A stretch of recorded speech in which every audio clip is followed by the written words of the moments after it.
8. prosinca. Onaj u čijem srcu bukti ogorčenost ne može spoznati mir ni razumjeti istinu. Onaj koji je protjera iz svog srca spoznaće ih i razumjeti.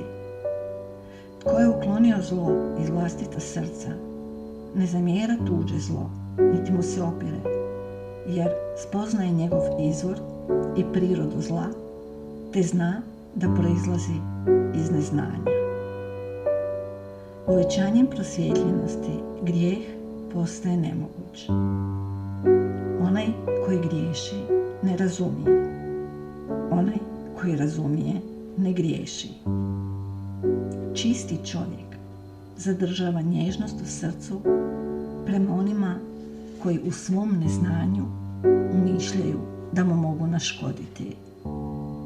Ne uznemirava se kad se drugi loše odnose prema njemu, jer njegovo srce miruje u suosjećanju i ljubavi.